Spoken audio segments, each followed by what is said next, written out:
Hi everyone, blessed be. So I wanted to do the occultea tag and thought I would do that for you now. So the occultea tag, I've got it on my computer, was originally created by Ella Harrison, the red-headed witch and Polish folk witch. And it's a series of questions about the effect of social media on the witchcraft community and about your opinions on that. So there's like introduction section, who am I, the impact that social media's had on the community, influence or authenticity, imposter syndrome and FOMO, commercialization, and conclusions. So there's a whole bunch of questions to get through. I'll put a link in the description box to the 3 creators who created the tag and to Hearth, which is where I saw the tag, and I'll also put a link in the description for the original social media post with all the questions on. So if I go to Ella Harrison's Patreon, which is where the questions are, excuse my eyes, I woke up about half an hour ago and for some reason my eyes are doing the watery thing. It's called allergies. Anyway, so this is all about social media witchcraft, grifters, aesthetics, imposter syndrome, consumerism, gatekeeping. So first of all, I'm going to introduce myself. I'm fumsmusings. I've been on YouTube for, oh god, probably about, it's at least 16 years in it. 16 years, is it? Let me see if I can see on my channel. Are you going to tell me when I joined? Well, let me think. My daughter was 6, 24,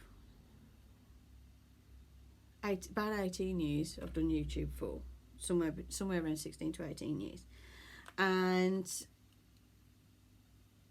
I've done posts on witchcraft and paganism for about the last 3 or 4 years, something like that.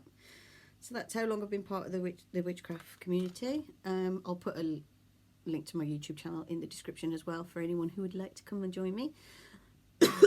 I mainly do videos on witchcraft, paganism, gothic decor, gothic art, and any other sort of gothy, spooky stuff that comes across my mind. My channel has always been very much, the reason I call it fumsmusings because I'm fum. That's my family nickname. Everyone calls me Fum in my family. It's a nickname that stuck with me that my brother gave me when we were kids, and it stuck and I really like it. So I'm Fum, and the reason I call the channel Fumsmusings is because musings are like your general thoughts and things that pop into your head, which is what my channel is thoughts and what pops into my head. So over the years I've gone through different phases. So I've done, like, obviously gothic art sort of stuff, gothic decor, then moved more into the paganism side of things and the witchcraft side of things, and it's developed over time, and it'll change again. It'll always be sort of witchy gothic themed. There'll always be witchcraft content and pagan content, but it does tend to be blended in with other stuff. And what practices and topics do you discuss primarily? So I tend to do a lot of beginner stuff, really. So I will do information for beginners, like candle correspondences, crystal correspondences, small spells to start off with. I talk about scrying, divination methods like scrying, oracle cards, and I do oracle card readings on here. I do information about setting up altar spaces. You don't have to have one, but I like to have them. I've got one. That's my moon altar right there. And I do videos about anything witchy and pagan that I do and that pops into my head. And I kind of treat YouTube is like my online grimoire. So as I'm learning stuff and I've started doing stuff, anything witchcraft related, it could be like the latest one I did was this Sweet Dreams pouch I showed how to make. That video's not up yet, but that's the latest one I filmed. And I've done videos on like how to store some of your herbs and where to get things from and those sort of videos. I'm very much a sorry, I need the thing for my feet. I've got like a footrest thing, stops me hurting my back. I very much do stuff that's like general information for beginners. I don't go massively in depth in everything, but as time goes on, it will. But I like to make sure that my channel is a safe place for newbies and somewhere for people to learn, and also a place for discussion on witchcraft and paganism. I would describe myself as an eclectic pagan as opposed to a witch. I do witchcraft stuff, but I'm more pagan than a witch. So my practice is more pagan-y side of things than actually practicing witchcraft and doing spells. I do spells and things, and what I post is what I do. But most of my everyday practices is praying to the different gods that I follow, and you know, showing them offerings, and yeah. So basically my channel is what it is. So let's go on to topic 1, which is impact on the community. I've got the questions on my laptop in front of me in case you wonder why I keep looking down. So, what is my personal reasoning or inspiration behind sharing my practice online? Mainly it's because I don't know anyone else who's pagan or does witchcraft. I don't know anyone else. It's just me. I'm the black sheep of the family. Yeah, so it's only me. So I wanted that community connection. I wanted to know that there's other people like me out there. And just share the knowledge. I mean, at the end of the day, okay, yeah, I'm in the partner program, but I'm sharing my knowledge to people out there, to beginners. I mean, we're all beginners. I mean, I was a beginner about 3-4 years ago. I've always I've realised as time's gone on, I've always done things that were witchcraft and pagan like, but obviously I've learnt more about it as time goes on, and just share the knowledge, and you know, at the end of the day, if I can share my knowledge and get that sense of community and feel that sense of belonging, then that's what I wanted to do my YouTube channel for. And sorry, I've got a bit of a frog in my throat. And yeah, so I'm here to like educate as best as I can. In the real world, I work in education, so educating people and sharing my knowledge has always been a big part of my life, and that's what I wanted to do. But the main thing of doing it on YouTube was so I could build that community connection and learn from others. So what am I looking to achieve by, I've done that bit, and I've done that bit. How do I believe social media as a whole has impacted the community? I think on the one hand, it's been very positive in the fact that it's got more people to know about witchcraft and paganism. I mean, half the knowledge I wouldn't have had if I hadn't got social media. That being said, you do need to watch who you get your information from. Sorry. Funny throat.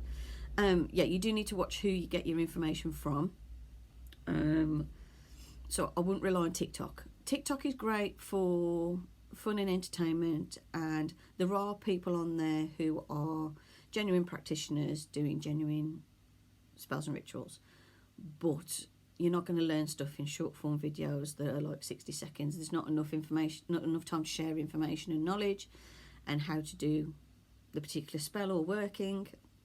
But there are some people on there that are worth watching.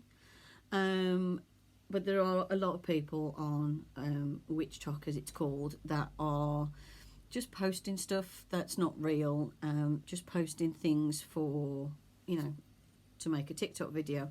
They're not actually trying to educate people or share their knowledge.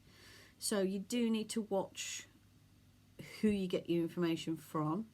So I'll recommend, there's a question later on of like content creators that you recommend for witchcraft content. So I will link them below, and I'll also talk about that when I get to the question.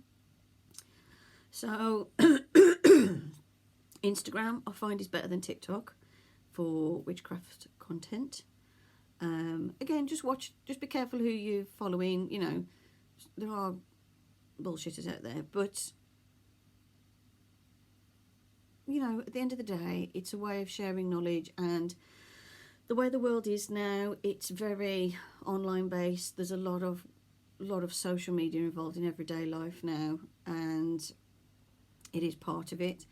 And obviously what comes with the good comes with the bad as well. So you might get people who are what I call armchair warriors, who just come on here and will blast you. They will have a go at you and nitpick over the littlest thing, especially if you're like a beginner. So like a few years ago, some of the comments I used to get, and I'm like, I'm learning. What do you want me to do?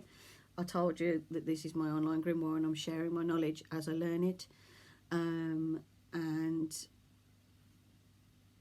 I remember someone being really funny with me, like, oh my god, I can't believe you don't know the name of the crystals. I'm like, I'm not a library, I'm not a dictionary, I haven't got a photographic memory. I've got hundreds of crystals, I'm not going to remember every single one. So the downside with one of the downsides with witchcraft communities, you can get the armchair warriors that come onto your channel and they just nitpick and blow you apart. And you've got to bear in mind, people are, you know, everyone's human. At the time, my depression was severe, so my memory was really bad. And, you know, you've got to bear in mind that, like, there's humans behind the screen, and we're not robots, we're human beings. We're going to make mistakes, we're going to forget stuff. And that's okay, it's part of learning. We always tell the kids at school, you know, don't worry, if you make a mistake, it's part of learning. Just learn from it. It's not a big, you know, it's not a massive deal. It's not a big problem. And then the next question is consuming witchcraft content becoming a substitute for practice? I think there are people out there that just watch the witchcraft content and they like to consume the witchcraft content, but they don't actually practice in real life. They like to dress a certain way, they like to act a certain way, they like to wear certain jewellery, and they might put certain social media posts up, but they don't necessarily practice. They just want to be part of that community. Is that a problem? No, not really, as long as you can recognise that. Okay, there's a pigeon on my roof. If you can hear hoo-hoo, it's just a pigeon on my roof. It's because I got my fire on, so he'll be sitting on the chimney to get his bum warm. So I don't think it's becoming a substitute for practice. For most people who are in the witchcraft community actually practice, but there are some people who would just consume witchcraft and pagan content just for the fact that they enjoy it. For me personally, there's not a problem with that. As long as they don't start sort of, you know, making videos to instruct everyone else on stuff, because then it can become a bit like Chinese whispers, where one person says something, another person repeats it, another person repeats it. They don't actually practice it, but then obviously over time, you know what it's like. If you play the game, have you ever played the game Chinese whispers? We used to play it on the playground when I was a little kid. And like, you start with one end, and then by the time you get to the other end, the message has changed. So that's what you've got to be careful of if people are just not practicing and just regurgitating content. But I think generally, on the whole, most people in the witchcraft community are actually practitioners. I'd say TikTok would be more where you'll find more of the people who just consume witchy content and just regurgitate it. So topic 2 is influencer authenticity. So it says, out of what I share on social media, how much of it is staged versus reality? The stuff I post on social media is what I actually do, which is why I don't put a lot of spells and rituals on YouTube, because I don't do a lot of spells and rituals. I tend to do spells and rituals that I feel I need at the time. So like maybe someone's sick in the family, I'll do like a health spell. If I feel that like my protections in the house need redoing, I'll do protection workings. Recently I went through a phase because of finishing medication and stuff, of having nightmares. So that's why I did my sleep dreams pouch, because I'm actually going to use it. It's actually going to go under my pillow or under my mattress on my bed. So I only do spells and rituals that I'm actually doing. I don't tend to include online the actual words I say in the spell or ritual, but what I will do is I will talk about the ingredients, I will talk about what I've added, I will talk about how I did the spell or ritual. I have got somewhere I've shared, like I did the witch ball one, the witch ball protection one for the house, which is currently hanging on my wall kind of over there by my front door. I did that one and showed the chant that I use for it, and I do want to share a little bit more of the spells and stuff that I use, which are ones that I tend to write my own. I find it works better for me to write my own spells. There are spells where I've seen them, like the witch bells one for your door, where I've just changed the words ever so slightly, and like with the not magic one where I do the not magic, there's the one line I've just changed ever so slightly because it makes more sense to me. And yeah, the stuff I actually put on YouTube is what I actually have done and what I actually do. And I don't film absolutely everything. Sometimes I just think, oh yeah, I could put this one on YouTube because it might be worth sharing, and then other times I'll do stuff like little spells and rituals where I don't want to share it because it's my personal practice. But yeah, anything that's been on YouTube that I've put on YouTube is something I've actually done, and I'll film it. I just might not actually share the exact chant or the exact wording that I said, because they're personal to me most of the time. But I usually give like a sort of general, you could say this, you could say that, but I think I work very intuitively with my practice, so I tend to say the words that kind of pop into my head at the time that make sense, or tweak stuff that I've done before. So yeah, I don't put anything on that's staged. The only thing that would come close to what I would call staged is sometimes I'll light a candle so I can film the candle flame for when I do TikTok posts. But anything on my YouTube is my genuine practice. And with like if I film like my candle, like the other day I filmed my candle burning, my deity candle. That was because I wanted to talk about deity candles on TikTok. But yeah, other than that, no, everything is genuine and authentic, and is actually what I do, which is why, like I said, there's not that many spells and stuff on my channel, because I don't do that many spells and stuff. So, do I think there's an element of censorship in online spaces? Oh yes, definitely. I do feel very much that, especially on like YouTube, where there's certain content you can't do because obviously YouTube will flag it. YouTube, I think, is a bit iffy about the whole witchcraft thing as it is. So anything that's slightly not vanilla and not sort of like acceptable to the masses just gets demonetized or doesn't really get shown anyone. And I do feel that is an issue with YouTube, but I can see why at the end of the day, because I mean at the end of the day YouTube got spanked for content on here that was very inappropriate. Thank you, Logan Paul.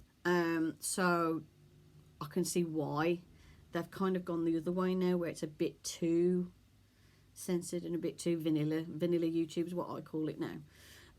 So yeah, I do feel there is a problem with censorship, and there is issues with sharing some knowledge, because obviously, you know, the social media platforms don't want loads of people getting offended, and don't want, obviously you don't want little kids seeing some stuff, you know what I mean? So I understand why, but yeah, there is censorship issues with sharing online. Obviously, if you were in a coven situation, you know, face to face with people, you're able to share more knowledge and maybe sort of share more of the sort of baneful side of things. But on YouTube, it's very much you got to be careful what you share. How do I decipher what's appropriate to share online versus what to keep privately? Is this based on social media etiquette or personal preference? For me, it's based on personal preference. I share what I feel comfortable sharing. If I'm doing a spell or ritual and I think I don't want to tell anyone, I want to just do this for me, I just do it for me. If I do a little spell or ritual, like my Sweet Dreams pouch, where I'm like, this will be really good to share, and I think people would like this, then I'll share it. So most of it is, so you know, it's personal preference, what I want to share, because at the end of the day, it's my practice, and I don't want to just share all of it online because it spoils it then for me. Like, I want to keep some of it for myself. Some of the spells I do are really like private and personal, so I'm not going to share those. Also, there is a limit on what you can do on YouTube as well. Not that I do. One sec, I've got to turn my fire down. So I've got my fire on next to me and my legs are burning. There is a limit to what you can show on YouTube and what you can talk about on YouTube.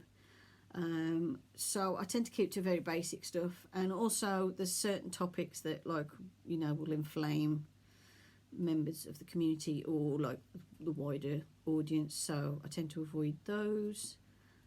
So like, I know I've got some bones that I use for bone readings, and I've got like some decorative, I've got like a big glass cloche at the back of my desk which has got a roebuck skull in and some dried flowers and things.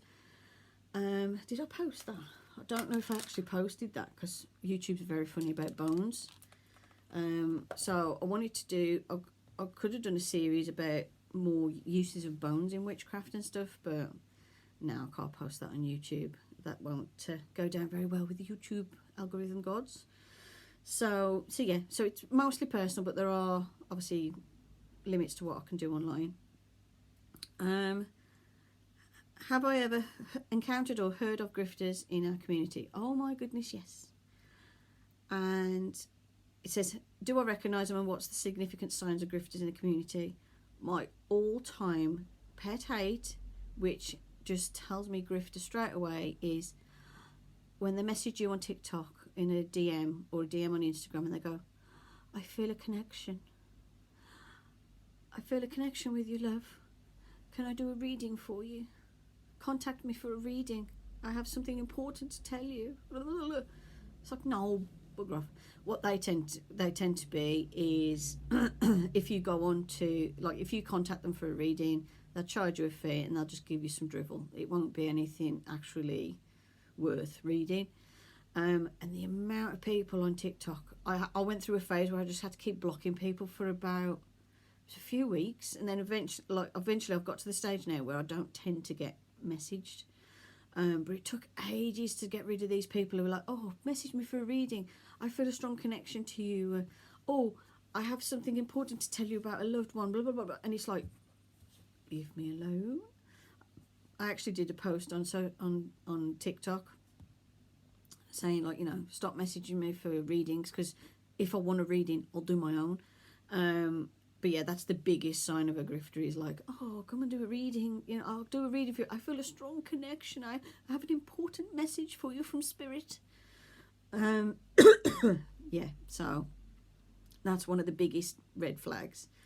There's also, you might get ones who, they want to tell you something, but it's got a paywall. It's like, they'll tell you, but you've got to pay them first. That's always a bit of a red flag. So that's another sign to look out for. Basically, if it involves money, you're going to get grifters. So yeah, okay, I earn money from YouTube, but that's because this takes time and money to put my YouTube together, and I just earn it from the advertising revenue. Which unfortunately, the amount of adverts on YouTube now, has anyone else noticed? It's like, gosh, it's like every 2 minutes. Well, no, less than that actually.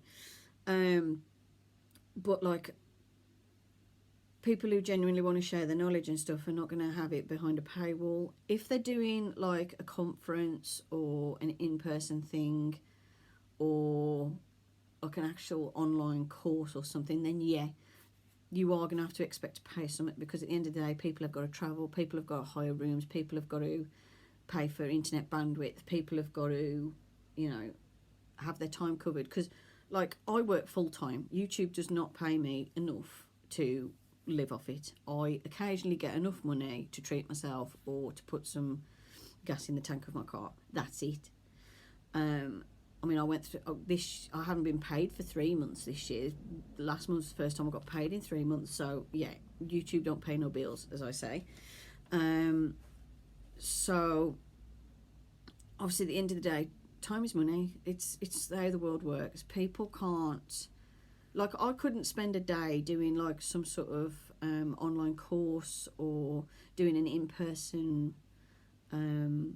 course or anything like that, because at the end of the day, I need to earn my money to live, which is what people forget when people go to like seminars or cover meetings and stuff. They forget that, like, people have got to organise it, pay for the equipment, pay for the room. So yeah, so in certain situations you are going to have to pay to get that knowledge, but there's a lot of free knowledge out there. You just find the right books and find the right people online, and you'll learn loads without having to spend any money. So what tools are helpful to decipher misinformation, and how can we as a community prevent widespread misinformation? I think the main thing on how to prevent widespread misinformation is, don't just believe the first thing you're told. Do your research. And I always say, and I say this at school to the kids as well, when they talk about like their learning and stuff, don't go by what you've just read or what you've just been told. Do your research. Use multiple sources, because at the end of the day, if you just go by what someone on TikTok said to you, you're going to believe something and it could be completely wrong.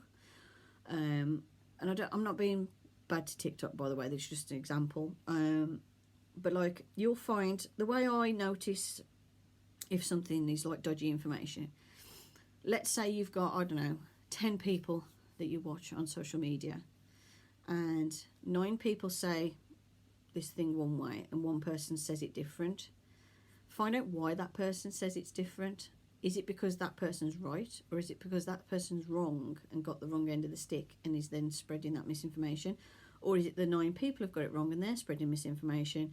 You need to look at multiple sources. You need to read books. You need, read as many books as you can, but be wary of the books that are in the works, because they are like churned out books by publishers just to sell books. You need to make sure you actually get proper witchcraft books, proper books on the topic by trusted authors, and people in the community will tell you different books. There's like Scott Cunningham and different people that write books that you can read about witchcraft and paganism. There is a lot of Wicca books out there now, but that's okay as well, because that can be interesting. Like, part of information can be useful when you're starting to learn as well.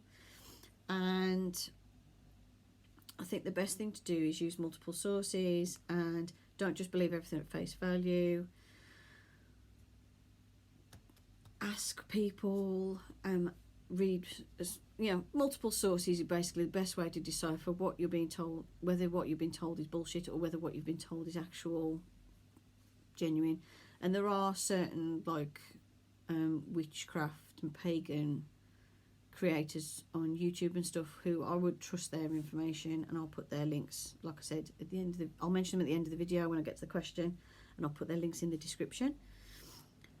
How does a large following impact the perception of a creator? I think that a big problem with people who are big creators is everyone automatically assumes that they are the be all and end all, know everything and should know everything, and are there at their beck and call, and can answer any question they ask.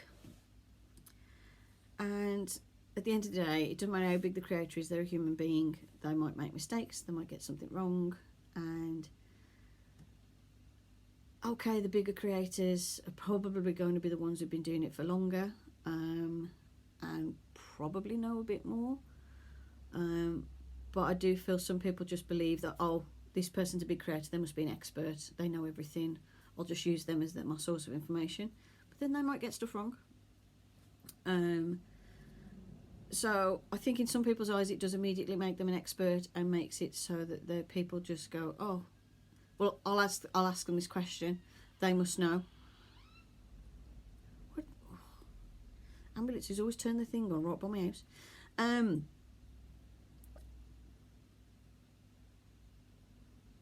then for me personally, I reckon a lot of the time people who have like a big following on YouTube, a lot of it's luck. A lot of it is if the YouTube algorithm gods have shined upon you, and sometimes it's if you've got a pretty face, you'll get a large following. So I don't know, that's what I would think.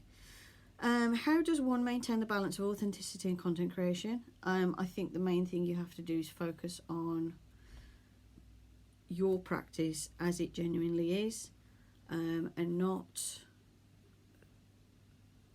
create stuff and do stuff for videos because that'll make content and create good content. I think if you're focusing on creating the content and getting the YouTube following and getting all that money, that's where you start to lose your authenticity, and you'll just do stuff just for content creation. So I think to maintain your balance is just do videos about. So I thought I had something. Just do videos about what you genuinely do in your day-to-day practice or your weekly practice, and just maintain that. I think the authenticity is more important than what you put on social media, like what your content you put on. This is speaking for someone who doesn't do it for a job, though, to be fair. And yeah, it is hard to maintain that balance, I think, especially if you're someone who is just after the clout, just after the attention, just after the followers, the money, then that's where it gets, where you might focus more on content creation than authenticity. But I think authenticity is more important and what should be focused on. Topic 3 is imposter syndrome and FOMO. So when I follow other creators in the community space, does it make me feel genuinely inspired and empowered, or does it create feelings of FOMO or being less than?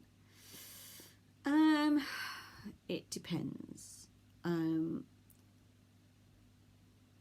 I do find some people's information really valuable, really interesting, and I like watching their videos. I don't watch as much content online as I used to, but I do have certain people I follow online in the witchcraft community that I do follow. Does it make me feel genuinely inspired? Yes, because sometimes I'll be like, oh, that's a really good idea, or oh, that might be something worth writing in my book of shadows, that might be something worth remembering, or they might say a certain thing or do a certain thing, I'll be like, oh, that sounds interesting, and then I'll research it. So like for a while, a few people recommended the book The Crooked Path, so I'm currently reading that. It seems quite good so far, because I'm always looking for really good witchcraft and pagan books, and finding out ones that are really good and reading them. I don't read as much as I used to, so it takes me ages to finish a book, because the trouble is I go to read a book before I go to sleep and I fall asleep. I used to be able to stay awake and read like a chapter before going to bed, but nah, I'm getting old now. So I have to set time during the day to do it. but I'm normally busy, so yeah, it takes me ages, but I'll get there eventually. I might actually start doing audiobooks or something so I can listen to it in the car when I'm going to work. Does it give you correct feelings of being less than? Yeah, sometimes it does, because I will look at these people I'm following on YouTube and they've got way more followers than me, they've got a bigger community than me, they've got people who actually reply in the comments. I do get comments, but they're very few, far between. Like, they'll actually get people starting conversations in the comments and actually have this community, and it does give me that sort of feeling of being other, of being different, not fitting in, which is a problem I've always had in my life. So sometimes I do get that feeling of less than or not feeling part of, because I'm like, well, why don't people like watching my videos? I mean, don't get me wrong, I mean, I've got 30 some thousand subscribers, so let me have a look. I've got 35.8 thousand subscribers, but the thing that guts me is, like, I did a video on all my new altar setup, my new tour of my moon altar and stuff. 34 people watched it. So sometimes I do feel like, yeah, no one's ever gonna, like, I'm never gonna fit in and never gonna be part of this community as much as I want to be. I don't want fame and fortune. I just want a nice group of people that enjoy watching my videos, and we can talk about stuff I'm interested in that I've got no one else to talk to about. You know what I mean? So yeah, I do sometimes get that sort of feeling less than. If I experience FOMO, has it ever left me feeling vulnerable to be taken advantage of financially or otherwise? Yeah, you got to be careful that, like you might see loads of people of like, oh, this is the latest thing to have on your altar, and oh, everyone's got this and you must get this. And sometimes you do get tempted and you think, oh yeah, I should get that, but you do have to take a step back. I mean, luckily I'm an adult and I'm in charge of my money and my budget, so I know what I can afford to do and what I can't afford to do. So yeah, I do feel that it can make you feel vulnerable to do that, and make you get taken advantage of financially. So you might have someone who feels really like low self-esteem, really like not worth it, and they will buy whatever this big YouTuber who's like brilliant tells them to buy, and they'll buy their merch, they'll buy their book, they'll buy their online school. You know, you do have to be wary of that. And when I first started, did fall in the trap of, oh, I need to buy this, this and this. I didn't buy loads of stuff, but like little bits and bobs, and like, whereas now I've honed it all down, and I know at the end of the day, all I need is a candle and me, you know what I mean? But, well, I don't even need a candle really, but I use a lot of candles.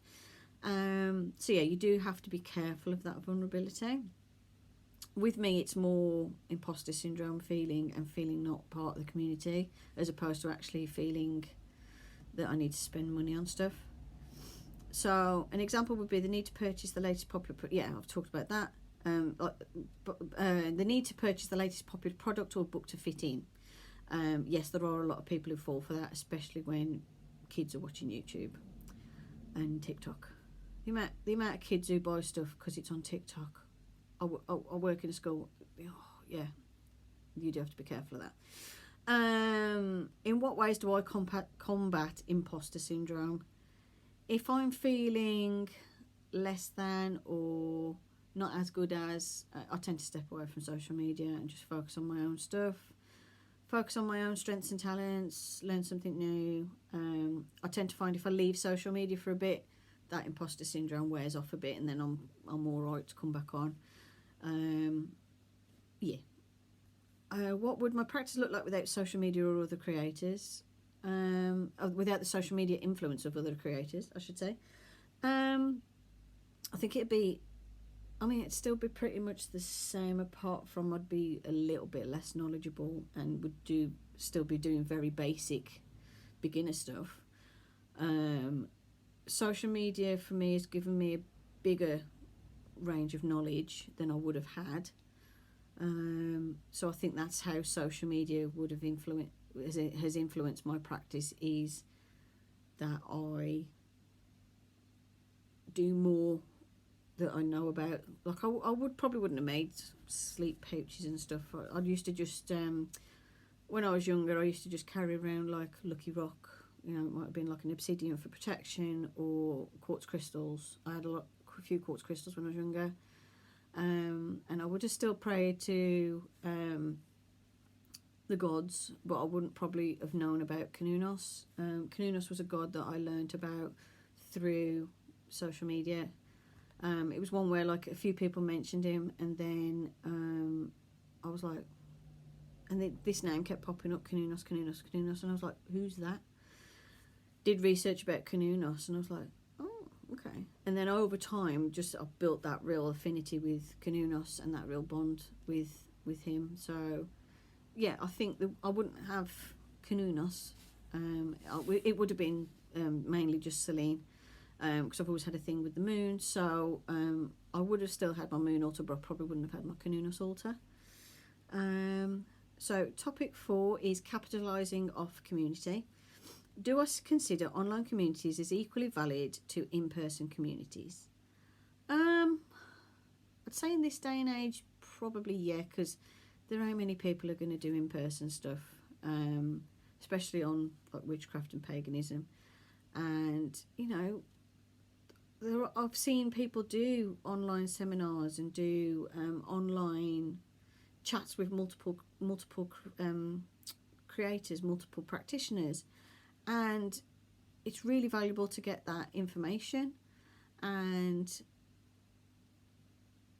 yeah, I think they can be equally as valid. You do have to be wary of the armchair bandits and the grifters, but you get that in the real world as well. In the real world, you might have like someone who seems to be this like amazing like instructor and tells you all this stuff, and then you find out he's a cult leader. You know what I mean? It's like, not that happens usually in the witchcraft community, but you know, that's just an example. Or it be like, you know, it could be like a scam course to get your money off you. You know what I mean?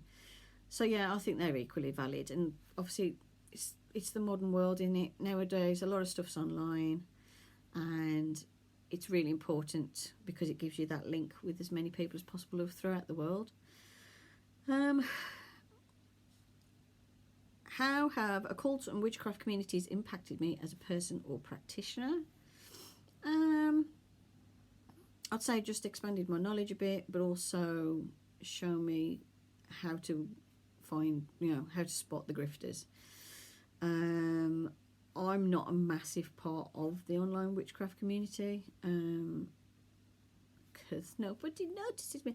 I'm not a big part of the online witchcraft community, but I do like to feel that like the stuff I do is normal and other people do it. So, it is nice to have that. So I'd say for me, the online community and the witchcraft community, it's made me feel that what I do is okay, it's normal, because I am completely different to everyone else in my family. They support me, don't get me wrong, but there's no one else that I know is a pagan or witchcraft practitioner. So with the witchcraft community, I've been able to get that sense of, oh, okay, there are other people like me. So that's a positive. What are some of the dangers of the current phenomenon of capitalising off witchcraft community? So you've got to be careful that people aren't just putting stuff up because they want to make money. Should there be paywalled communities and online courses? I've explained before, if someone's doing an online course, they've got to pay for the internet bandwidth, they've got to pay for their time, they've got to pay for the room they do it in. This room I'm in now, we've got to pay for the electricity, we've got to pay for the internet, we've got to pay. I'm using my free time. This is a Saturday that I'm recording this, but we've got to pay for electricity, bandwidth, food in our bellies. There's costs that come with stuff, and if they're doing like a conference thing in a room, they've had to pay for the room, insurance and everything like that. It's expensive. So in certain situations, yeah, I am a firm believer of sharing the knowledge, and that's why one of the reasons why I like to share stuff on YouTube is because people can watch that. They haven't got paid to watch YouTube. Obviously, if they've got YouTube Red, but who pays for YouTube Red? You know what I mean? Everyone suffers the adverts, don't they? Well, I think YouTube will eventually make that unbearable, so everyone has to have YouTube Red. But, so in certain situations, yeah. But I think for beginners, it's important that they have access to stuff that they can learn for free. They just have to be able to decipher who's genuine and who's bullshitting them. How does one ensure the authenticity of courses, workshops, memberships as a financial investment? I'd say do your research on the person who's doing the course, see how long they've been part of the witchcraft community, what experience they have. Don't go by testimonials off their website, because anyone can put testimonials on their website. They mean nothing. What you need to do is see if you can find out other people who've done that course or that workshop. What did they think? Did they think it was worth doing? Because you do get a lot of like courses and stuff where it just basically glosses over the basics, and you can learn that for free. So I'd say do your research on the person doing it, who they are they known in the community, are they appreciated in the community and, you know, respected, and just be wary when it comes to spending money on stuff. So yeah, I'd just be careful. I've never paid for any courses or anything. I tend to prefer to learn for free. The only thing I've paid for is books. Conclusions. So this is the final part. Gosh, 46 minutes. What are some topics of conversation I'd like to see more in our community? I think I would like to see more discussion about the nuances of stuff, about the whys and the wherefores, like why a certain spell's done a certain way, why a certain ritual's done a certain way, how can it be changed, should it be changed, and just more discussion about that, but also more like passing on the knowledge. So like you might get someone and go, oh god, I can't believe you didn't know that. And it's like, well, how do you know what you've never been taught or never learnt? You know what I mean? It doesn't automatically come into your brain through osmosis. You need to be taught it. So I've had it in the past, like especially when I was beginning, where I've had some lovely people who follow me, who still follow me as far as I know, who have been like, just to let you know, it's normally this, and you do it this way, or yeah, you're kind of right, but also there's this, this and this. And I've always been like, oh, thank you so much for letting me know. And then I've tweaked what I've done and, you know, took on their information as well after researching their roles, you know what I mean? And I think we need more of that, more of like sharing the knowledge, be willing to share it, but also in a positive way, not just having a go going, God, I can't believe you don't know that. It's like, no one knows everything. So what are my community needs? I think I'd need more people to just talk to me on the comments and be willing to discuss things and help get that sense of belonging. Where would I like to be held and supported? I don't know. Where do I feel like I'm not truly being seen by my community? On YouTube. I think people don't realise that you're a human being. You're not going to know everything. I'm not a computer. And I think they also don't realise the work that goes into like doing YouTube. I mean, like I've said, I work full time. I don't do YouTube as a job because YouTube doesn't like to pay me. So I have to do a full-time job, and then what I tend to do is I have to film all my videos on a weekend.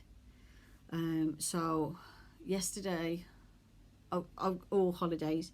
So yesterday was Friday, and I started filming at about 10 o'clock, I think it was. I finished at 8:30 in the evening. That's how many hours I did yesterday. Just making sure I've got content. Because shorts and stuff, I can just churn them out as I go. Like the minute I've got, you know, in my lunch hour I can put a couple of shorts together, but the long form content is what I'm struggling to make at the moment because of time, because I need to work, because I need to pay bills and put food on the table. So I think people don't realise that, like, they'll be like, oh yeah, I don't need videos for age weight, and it's like, yeah, because I ain't got time.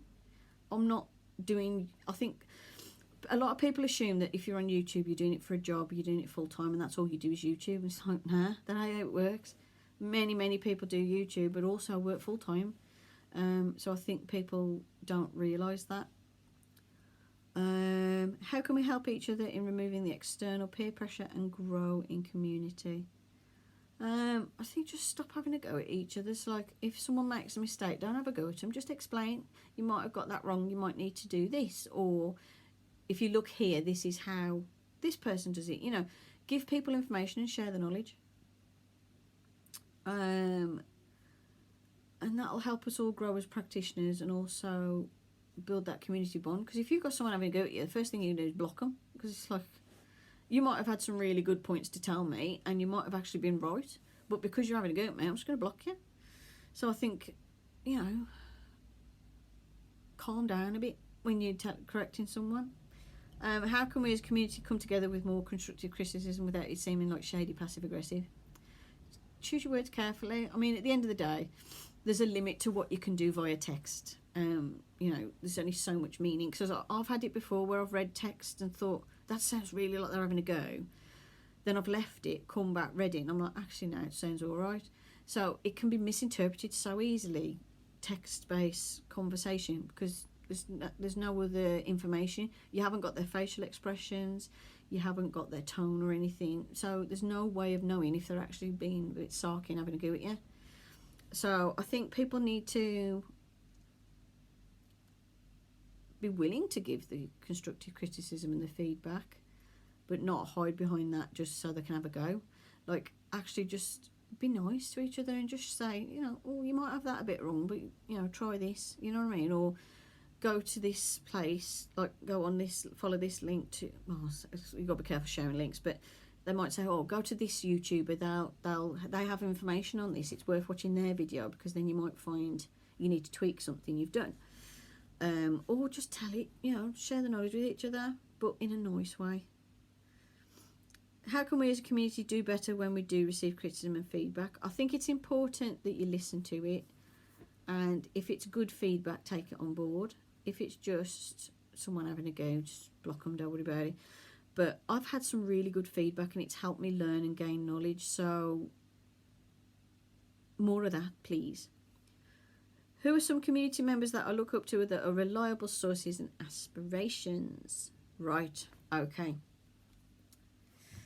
This is where I'm going to get my list. So these are YouTubers that I like to watch. Sorry, just had a comment come up. So these are YouTubers that I like to watch and ones that I trust their information of. So let me just go to my subscribers. There's Arith Haga, and he talks about Norse paganism a lot, and he's very knowledgeable, and he's doing, every so often he pops up ones about the runes and stuff, but he talks about all the history of it and all the, you know, all the other stuff. Like, he's very, very knowledgeable on the topic of Norse paganism, and because it's where he's from, and also about the runes, their meanings, the deep meanings, and the history of the runes and where they come from, and talks about all the Icelandic staves, and he's very, very knowledgeable about his practice, and he's pagan, and about the stories of the old gods and all that sort of stuff. So Arith Haga, definitely worth checking out. Another one is Ella Harrison's good. One sec, I can hear someone coming down the stairs. They're going to interrupt my filming. Right, so who are some community members that I look up to that are reliable sources and aspirations? This is where I need my list. So, first one is Arith Haga. I'll put his link I'll put links to all these in the description box. He's Norse pagan, comes from that area, and like the Scandinavian type area. Very, very knowledgeable about his subject. Does these really in-depth videos about the runes, like each individual rune tells you the history of it, knows all of the stories of the old gods, you know, he knows loads of stuff. He's very, very knowledgeable and shares his knowledge. So Arith Haga is my first recommendation. My next recommendation is Hearthwitch, who, this is how I found out about the link, because I watched her video. Hearthwitch is, again, very knowledgeable, explains very in depth about each thing that she does a video on, gives you lots of knowledge, gives you bits about like historical, what, you know, historical uses of stuff and why, and just will expand your knowledge. Very good, very informative. Another one, I'm just going down my subscriptions list. Ivy the Occultist is good. She does some quite nice videos, very knowledgeable. She does videos with other YouTubers as well, like little sort of mini online, like Teams meetings almost type of thing, where you can see them discuss a certain topic, and it's quite informative. And also you get to see other practitioners you probably wouldn't have heard of because they're like stateside, and I haven't heard of everyone because YouTube keeps you in your little bubble, doesn't it? Who's the others? Zella Harrison's good. Her videos are quite informative. I'm just trying to find the main ones I follow. Is that one? There's another channel called Dutch Pagans, and talks about the old gods and runes and loads of stuff about paganism. So Dutch Pagans is very good as well. Let's see if I can find the next one. My subscriber list is ridiculous. Let me have a look, because a lot of the content I watch on YouTube is not witchy related, so I've just got to go through and find them on my subscriber list.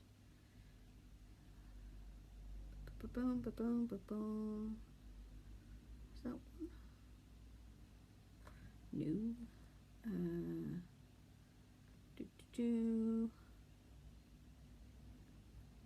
Avalon Cameron does quite nice videos. I do like her videos. Who else?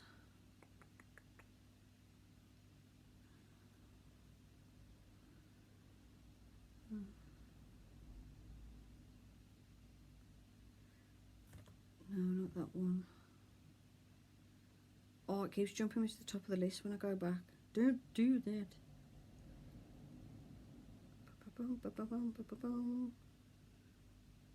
There's one, oh, what's her name? I can't think of her name off the top of my head. She's another Norse pagan. Shaved head, big plugs in her ears. What's her name? Oh, that's going to bother me.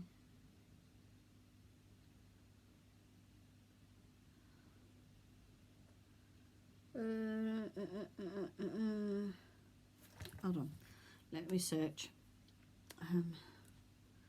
If I go on Witchcraft on YouTube, she'll pop up because she does quite a lot of stuff.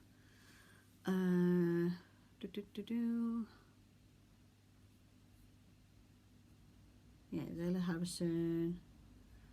The Green Witch is alright as well. There's the Green Witch, the Red-Headed Witch, Witch of Wonderlust. I don't enjoy her videos as much as I used to, but her older videos I found very informative. So there's the Witch of Wonderlust.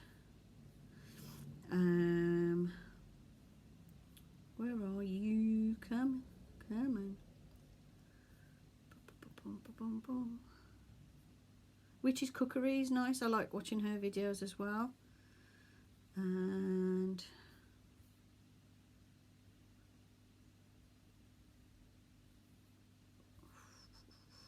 so I'm getting a lot of popping up, but I'm just focusing on the ones where I know I've watched a lot of their videos, or that I enjoy their content. Come